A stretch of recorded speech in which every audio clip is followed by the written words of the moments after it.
What is up, guys, and welcome back to a brand new video. This is episode number 48 of the F1 2020 My Team Career Mode series. This is the Chinese Grand Prix we have in today's episode. Speaking of, we have some upgrades coming in. I think a durability upgrade we've got coming in. Anything else? We are focusing on some activities, more or less team marketing, etc., and also giving a department morale boost to all departments, which is kind of timely because we are going to start upgrading quite a bit on all facets of the car. I don't know, the car's pretty handy in all areas, but there are still like minor improvements to be made in each facet of the departments just to make it that all-round better package. We do seem to be, I don't know, challenged by Mercedes in the last few episodes. Vettel has had the run of the green in the first two. In Hanoi, we came quite close to beating Hamilton, but we just missed out in terms of like tyre wear, and I guess not really faring too well on the soft compound tyre. So let's see if we can get our first race win of the season here in the fourth race of season 3. But there you can see the weather forecast is a little interesting. Some rain affecting the race session. Upgrade-wise, Mercedes making some slight gains on us. We do upgrade heading into this one, but not as much as Mercedes. Red Bull, Ferrari, and McLaren all making upgrades, and Renault kind of plateauing there, not really going anywhere. So that is some interesting gains up and down the field, and we'll see what that correlates to on track as we move into the first practice session. Topping that out, 4/10 clear of Valtteri Bottas, but on the softer compound of tyre. So we'll have to wait and see where we truly stand when we get into qualifying, which is coming up right now. So without further ado, let's get into quali and see if we can get pole on our bogey circuit.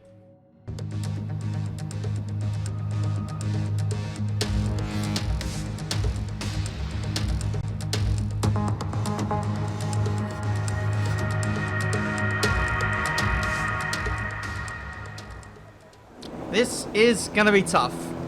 China, like I said, has been a bit of a bogey circuit for me over the years in terms of career mode, but more importantly, league racing, where I would always struggle to get a result here. But in the last few F1 games, it seems like this has been more of a fruitful circuit for me up against the AI in career mode. So we'll see if that trend can continue today. However, it's been increasingly difficult to do well up against the AI over one lap pace. It seems like lately they're just almost untouchable. Maybe we're getting to a point where the tyres can't really cope with the loads or the G's being put through them at the high-speed corners. I don't know. It could be. I don't know. There's just something about the F1 games that the deeper you go into career mode, the harder it is to challenge at the higher difficulties. I'm not complaining at all because it keeps me on my toes, but it just means that the early parts of the weekend are a little bit scuffed, and that continues here in Q1. I did one lap on my first set of soft compound tyres, then I did a second lap on the same set just to see if I could boost that a little bit, and then right at the end of the session, my hand was forced. I had to go out again on a second set of soft compound tyres, and you can see this is a massive improvement over our first lap. 6/10 clear at the end of the session, and to be honest, I haven't driven really any differently to what I did at the start of the session. Track evolution, I guess that's all I can really put it down to.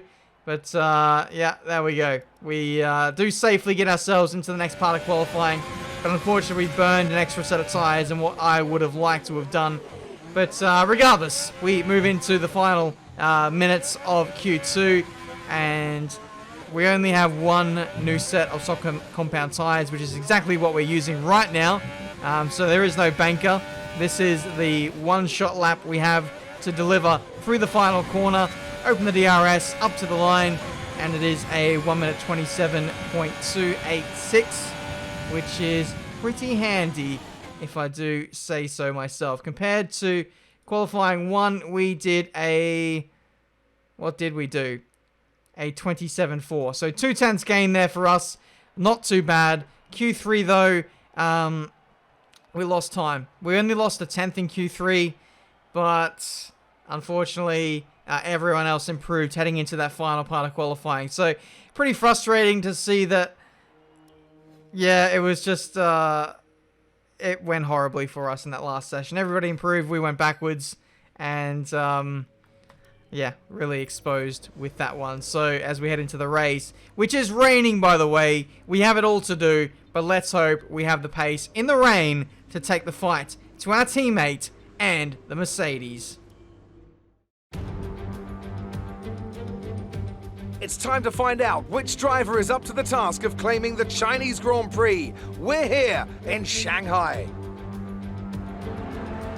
And I'm joined once again by Anthony Davidson to bring you the lowdown for today's race. Let's begin by discussing Daniel Ricciardo. Looks like they've got a tough race in store today, as grid penalties from changing power unit components has forced them further down the field. But on the bright side, at least those fresh components can help them maintain the power they need to come through the pack. I expect to see them take a more aggressive approach today to make up for the compromised start. Now that we've got some points on the board, let's continue this form and aim for another top 10 finish. Cool.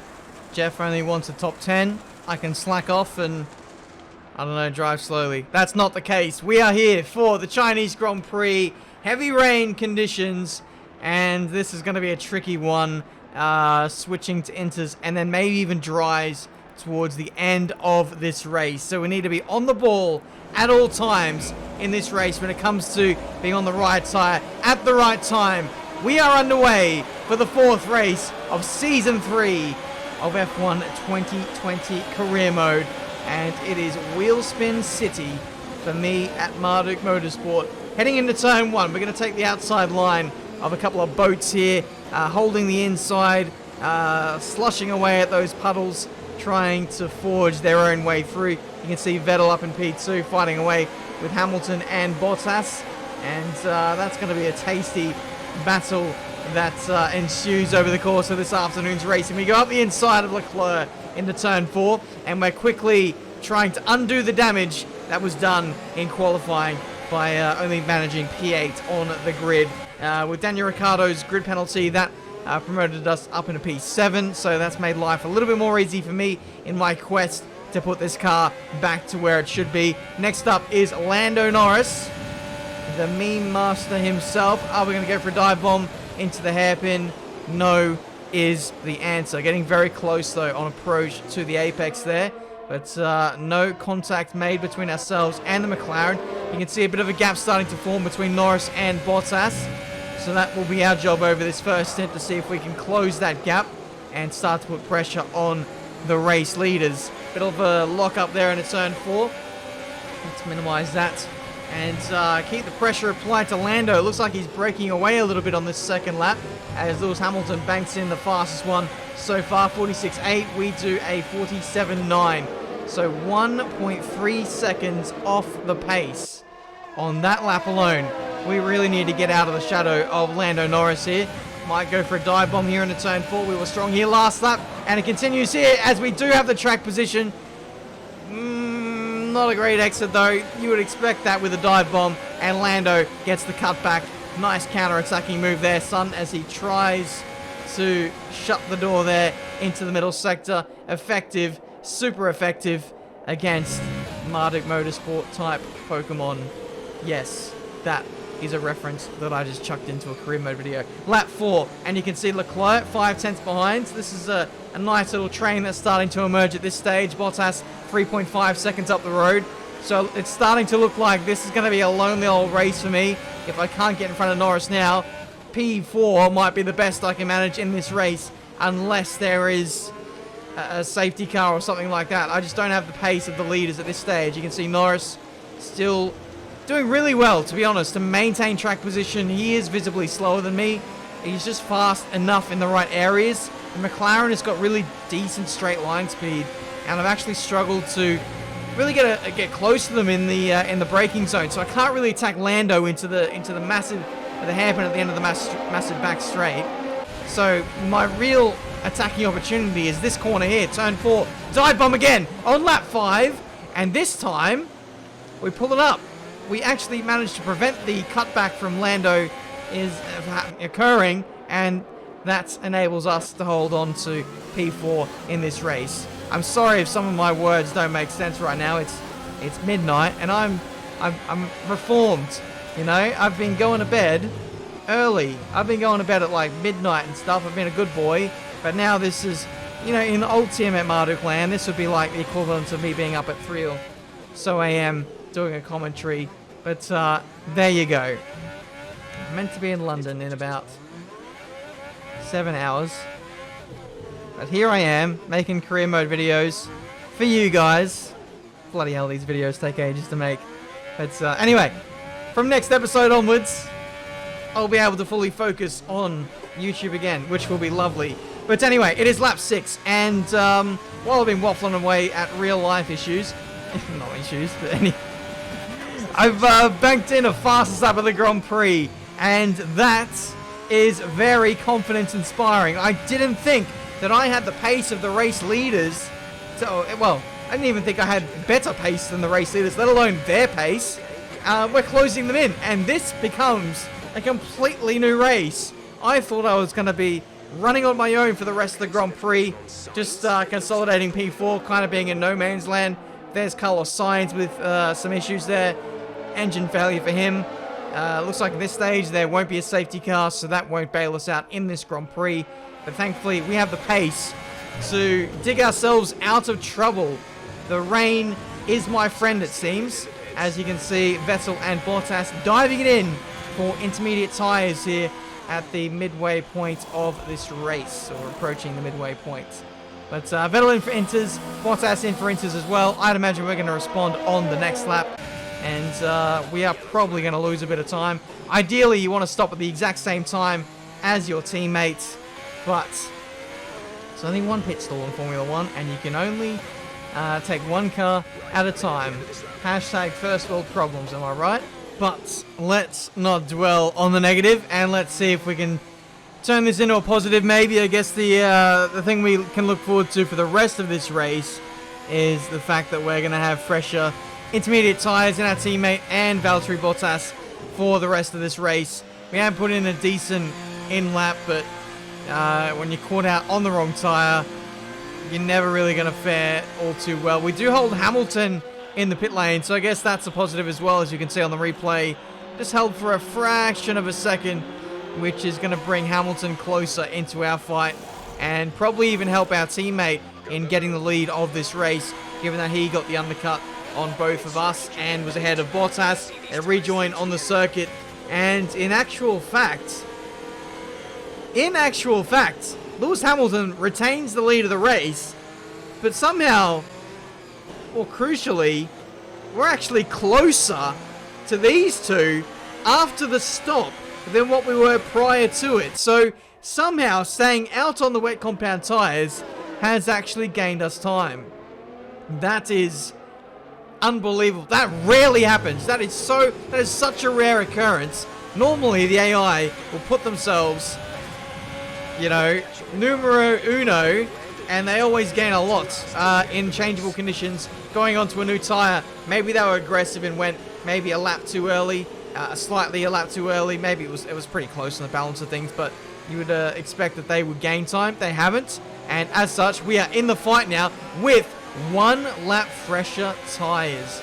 So this Chinese Grand Prix just got very, very spicy, and it's even, we're taking it up to Vindaloo levels of spice here as we go up the inside of Bottas to find ourselves on the podium now with 13 to go, on the back of Vettel now, and we could have ascendancy here at Marduk Motorsport. Fastest lap of the Grand Prix, and this race is really opening up for us. I thought we were going nowhere after getting stuck behind Norris in the early stages, but how wrong I was.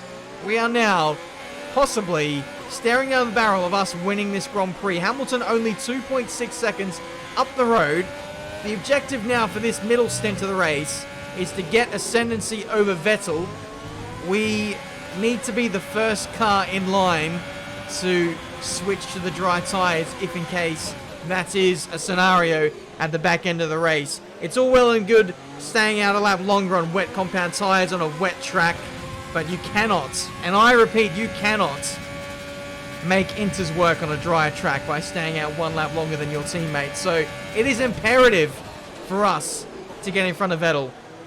But thankfully, Vettel has the pace, and he himself is closing up to Hamilton by virtue of our recent tyre wear upgrades. I don't know if that actually was shown on the recording so far, but I'm pretty sure I targeted some tyre wear upgrades either last episode or this one, so that should hopefully help us in the fight against Mercedes. A bit of contact just a corner ago on Sebastian Vettel.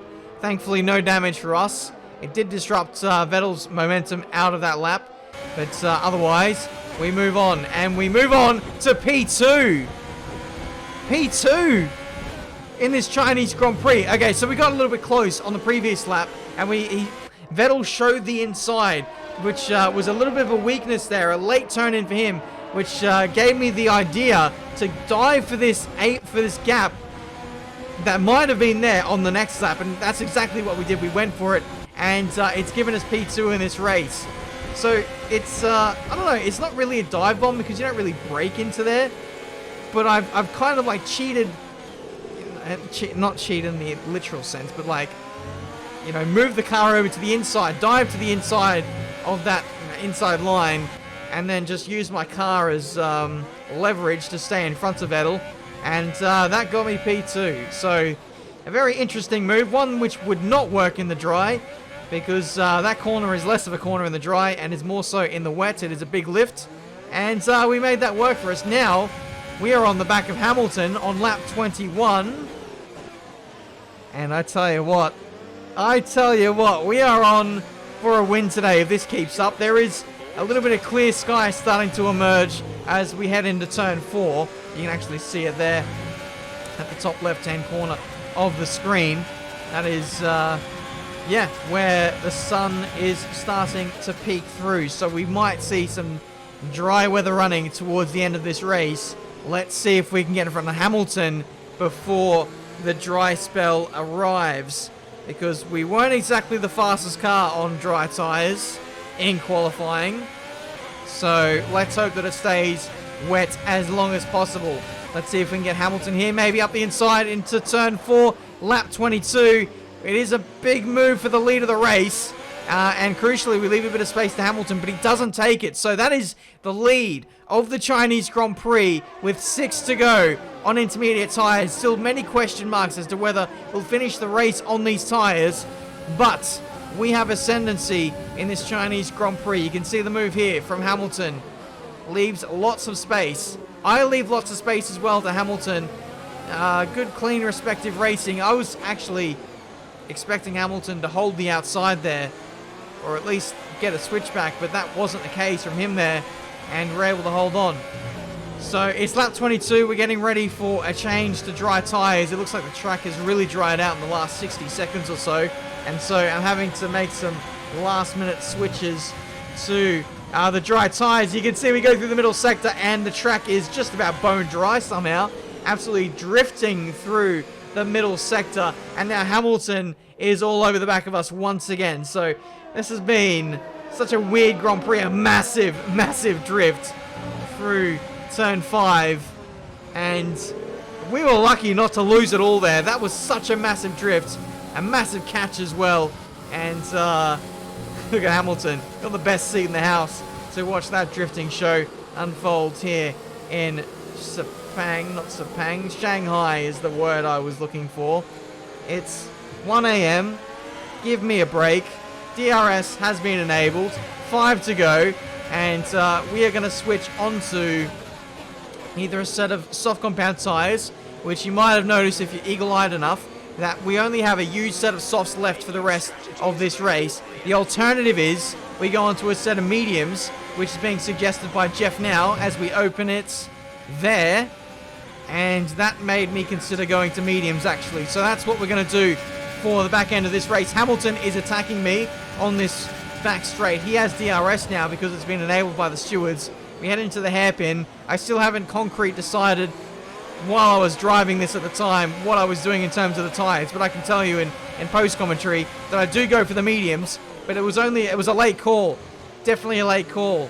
So there we go, just confirming medium compound tyres For some reason, I altered the downforce levels to 6, which we're going to amend to 4 now. And that is a late save for us, as 7 wings would have been a disaster at the back end of this race. We would have been spinning out everywhere. But anyway, into the pit lane we go. Vettel follows us in. It is a double stack at Mercedes, a double stack at Marduk Motorsport. But thankfully, we rejoin in the lead of this Chinese Grand Prix on the medium compound tyre. Those behind us are on softs, and I'm assuming that they are on fresh soft compound tyres. So for the next few laps, we are going to be under supreme pressure from the maestro Lewis Hamilton. Thankfully, we have a lot, and I mean a lot, of ERS deployment to use over the course of this race. We did do some recent battery pack upgrades, which means that we can just deploy for longer, and deploy for longer we did on that back straight in overtake. Even with DRS, Hamilton was finding it hard to get the measure of us. This isn't a viable strategy to keep up for an entire race.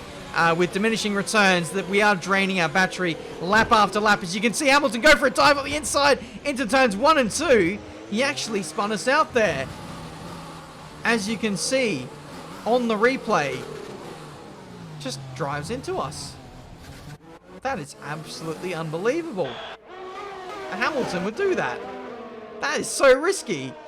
I was just taking my normal racing line, and Hamilton just doesn't really slow up at all and just drives into my right rear tyre. That's so risky. He could have just thrown away his front wing if he did that a little harder. But thankfully for him, he's still in this race. We are still in contention for this race win, and Hamilton still has his front wing intact.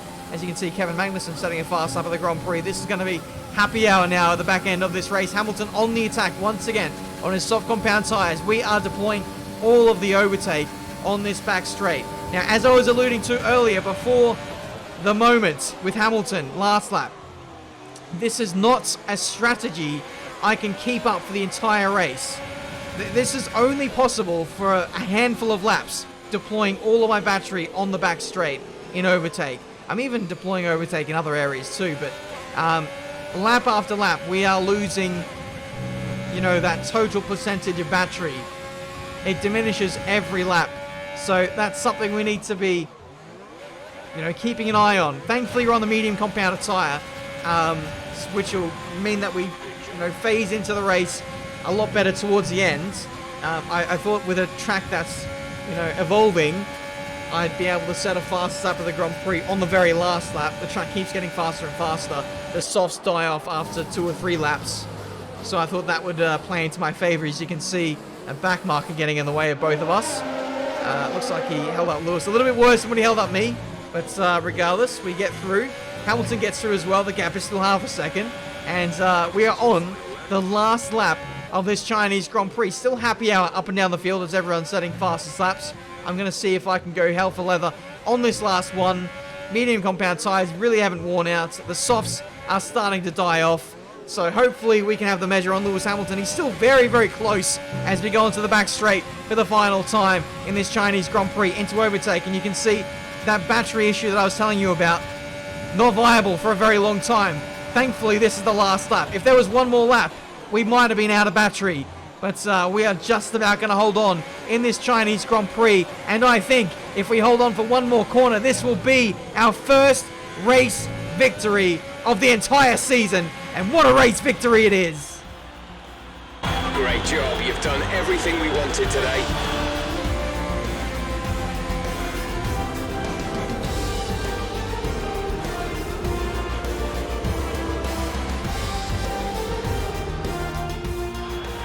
There'll be many smiles at the factory after that one. A great race and a real team performance to take the win here in Shanghai.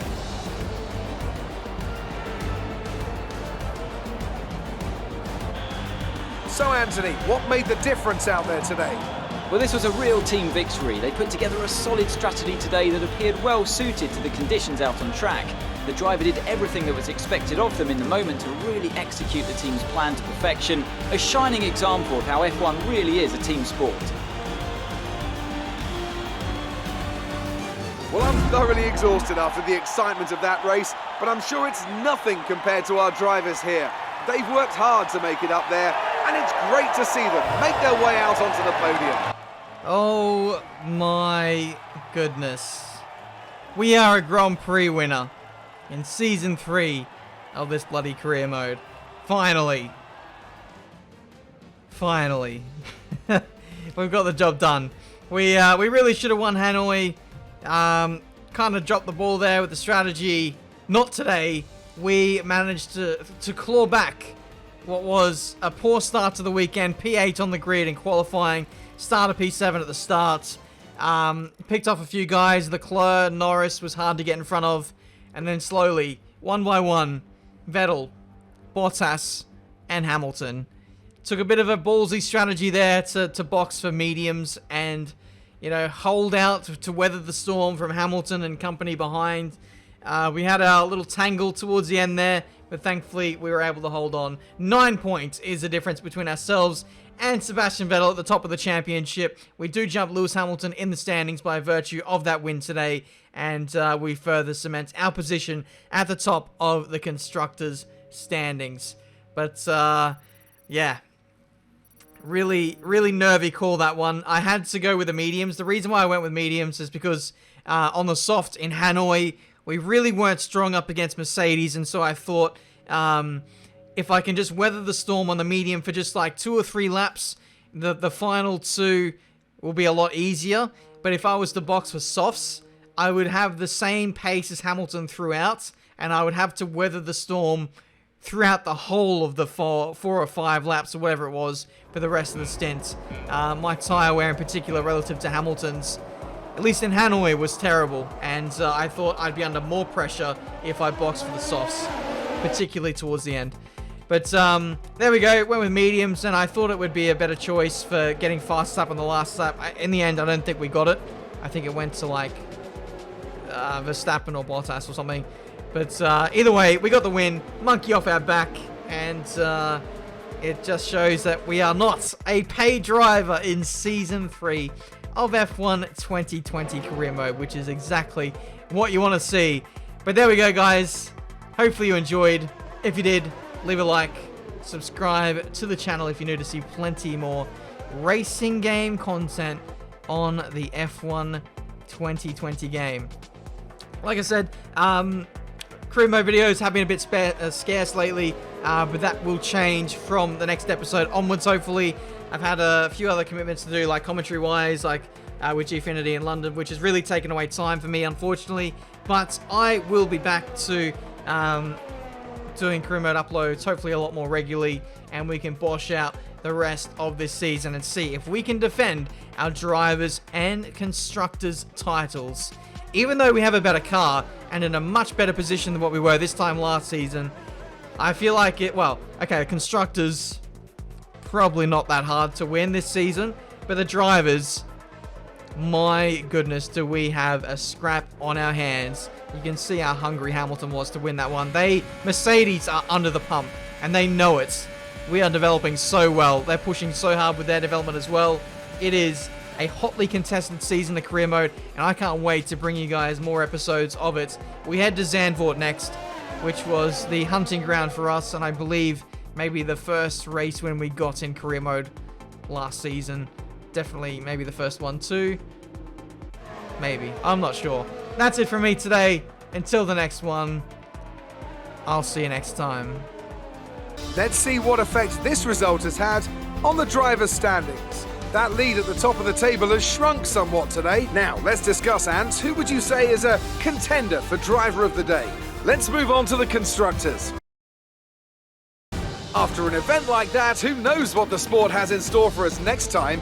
Be sure to join us again as we continue to bring you the latest excitement in Formula One.